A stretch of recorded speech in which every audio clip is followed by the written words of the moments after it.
What's up, y'all? Damn, it's pretty dark. Let's see if I can lighten this up somehow. I don't really think I can. Anyway, so this is Michel'Le, Surviving Compton story. So, I'm going to talk a little about it. I'm not going to go into too much of a review, but I'm going to talk about what I thought of it. Like, the movie it was cool. It was straight. It was entertaining. I wasn't bored. It was interesting, and it just like makes you feel bad for her. In a way, it's like she kind of like didn't have any self respect in a way, and she got that basically from her grandmother. And no offense, I know her grandmother's deceased and stuff now, but watch the movie and it is. So, anyways, let me go into it. So they start back in like 1976 in Compton when Michel'Le is, this little girl, and she is walking with her grandmother, and she sees this lady on the porch getting beat by this man. Come to find out, the lady was her mom. Okay, and she's like, when I get older, I'm never gonna let a man hit me. And so her grandmother was like, girl, hush. Okay? When you get older, men just do it. Some men do it because it's in their nature. Okay? And they don't really mean it. That just mean that they're acting before they can think. So, of course that is bad advice. And that's the advice that, she lived by for most of her life. So, anyways, so they go into when she's 18, or supposedly 18, and she's working at some store, and she starts singing. And this guy is like, you know what, I came here for some socks, but what I really need is a singer. So he takes her, later on to the studio, whatever you want to call it, really the basement studio at Alonzo's house. Okay, if y'all watch Straight Outta Compton, y'all know what I'm talking about. So, they're waiting on her. She comes. Dre and the rest of the world class wrecking crew are getting annoyed, and she comes in there, and then she's got this little old, this little Minnie Mouse voice, and I'm not even gonna try to do it. Okay, no, it's something trying to tell me to do it. I don't think I'm gonna go there.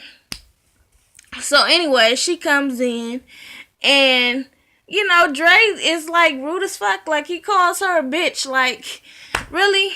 Like, you got this little bitch in here, and she sound like Minnie Mouse, and she was like, well, you don't have to call me names, and I can't sing for you, but if you're gonna treat me like that, then screw you.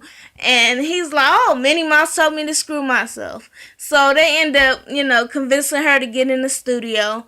They found out, her voice sounds a whole lot different than when she sings.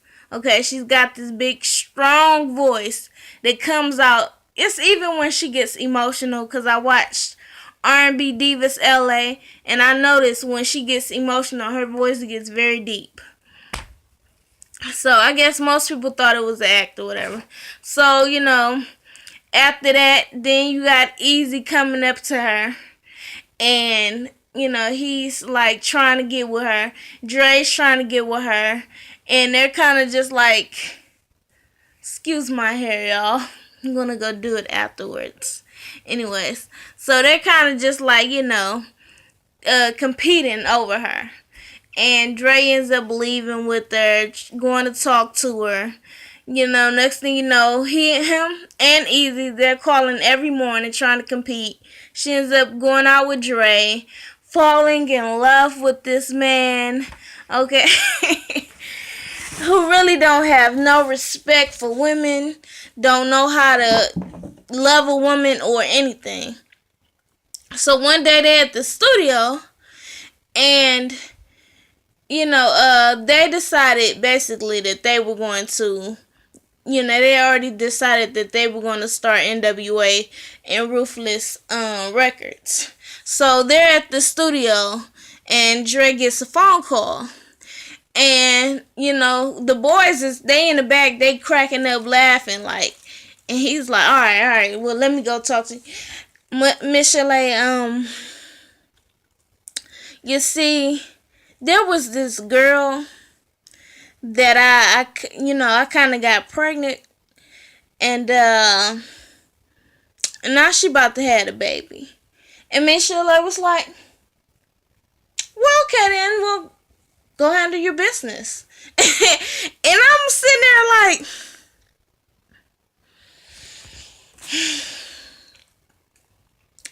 that is a serious self-esteem issue.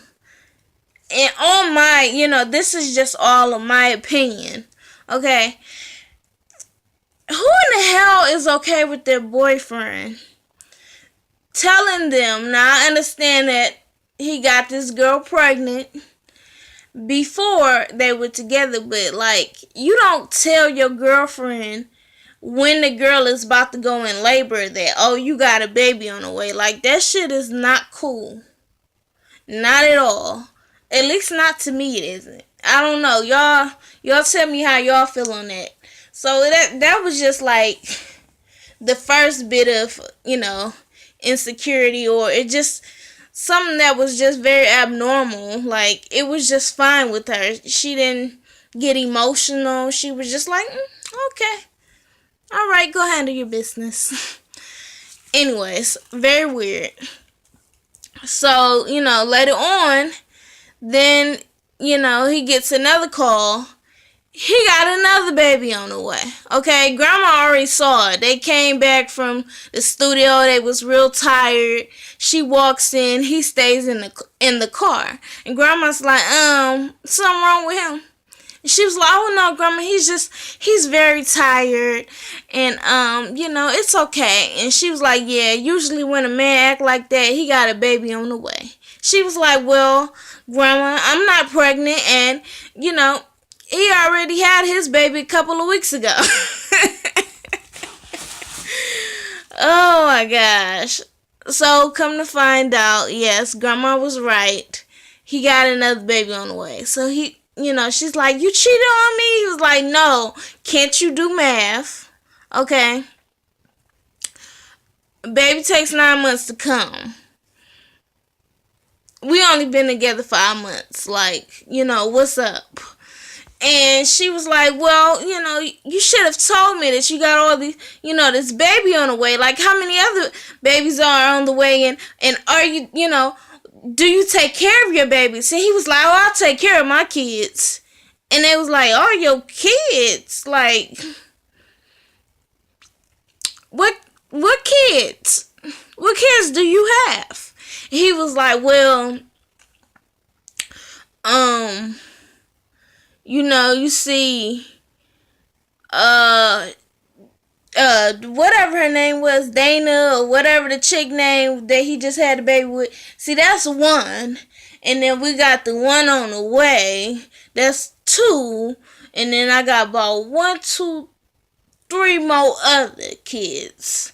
Might be my kids. And she was like, okay, well, who's bad with math now? Girl, that's your sign right there to run. Run your ass far away. One, they was young as hell. He was 18. Well, he was a little older, I guess. But still, like, damn, 5 kids? And it don't seem like you done. I mean, I don't think anything's wrong with having a bunch of kids as long as you can, be responsible for them. And hopefully you have it with one person and that y'all can be this functional family and you can financially support them and you're not fucked up in the head and you're not, crazy and all that stuff. So, but I mean, this man just out here got baby mamas and he ain't stopping. So anyways, and I believe now he has 9 kids. Of course, he can take care of all of them financially. The other, use caution. Taking video while charging may increase the temperature of your device. Excuse me, I had to read that. Anyways, so yeah, so I thought that was very strange. Leave his ass. Like, I'm sure I'm not the only one sitting there watching this. Like, this is some type of, regular movie. Like, leave his ass, girl. Leave him. Anyways, so, after that, she's getting tired of him cheating. He's, like, doing all kind of stuff. She's finding drawers in the couch. He comes home and, he asks her where the food is at. She's like, it's in the oven. He's like, okay, cool. And that was another issue that I had. I know that the NWA supposedly was like her brothers, even though Easy was hitting on her. But they was sending her around like she was the assistant / flunky. Like, they was sending her to get all their food, clean up after them. I don't know, and that shit is all strange to me. So anyways, and I guess she felt loved by that, but that don't look right to me. So anyways, he goes downstairs, he finds the food in the oven, and it's got some panties baking inside of it. And, he just kind of chuckles to himself. This is like an ongoing thing in this movie for about the first hour and a half. The movie is only 2 hours long. All you see is Dre cheating with this person and that person. And then eventually, she gets tired. Easy asks her, you want to make a song, you want to blow up, you want a record deal. And she looks like, yeah, sure, of course I do, because that's what her and Dre shared, was that they always wanted to move up out of Compton and really make it in the music industry. So she's recording her song that she wrote because she's pissed at Dre that he keeps cheating on her. So she's, talking all this shit about him in the song. And his boys, NWA, they sitting there laughing, cracking up laughing. And they like, man, she really busting your balls. So Dre is sitting there, he getting salty. Okay, he's like, okay, she thinks she gonna do this to me. His ego was hurt. It's a little bruise. So he's drinking. You can tell this man got him a drinking problem. He, disrespects her right to her face. She comes and sits next to him like, what do you think about it? He smokes, turns around and blows smoke in her face.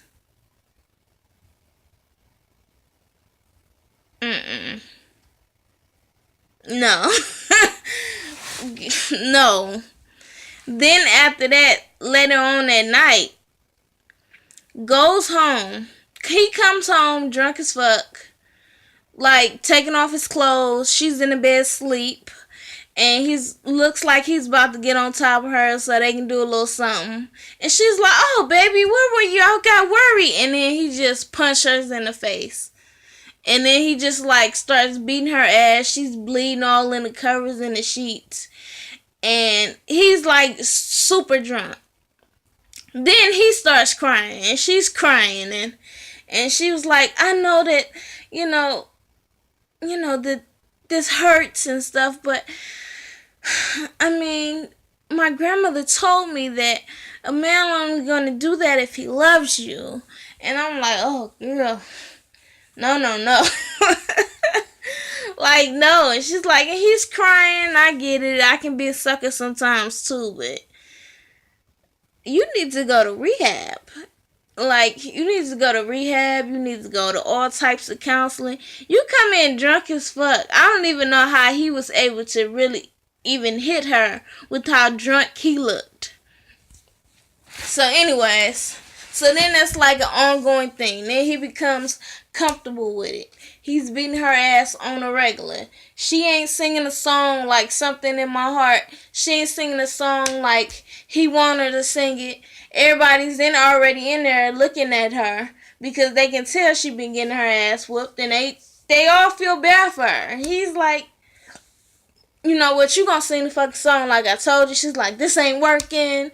It's a Ike and Tina situation, okay? She she ends up going out and he pulls her in, I guess, outside in the hall, and he's beating her ass, and they like, Dre, stop it. That ain't cool. Why you always hitting on her? She a sweet girl, even Easy. And yeah, I mean, that shit just horrible. So eventually, Suge Knight comes in the picture, and first he's like being nice to her, and she doesn't trust him because he's trouble. She don't want Dre hanging around him. Dre gonna do what he wanna do because he's trying to transition from Ruthless Records to Death Row. Okay, and and I mean, I guess it was interesting. It was interesting seeing all these different, notorious celebrities in here. Side note, she's got a best friend with her that she tells everything to. Her name is Tashina. Okay, they don't reveal that in the movie that is actually Tashina Arnold from not My Wife and Kids, from Everybody Hates Chris and Martin. But yeah, I thought that was interesting. Okay, I don't know how those two came together, but they're best friends.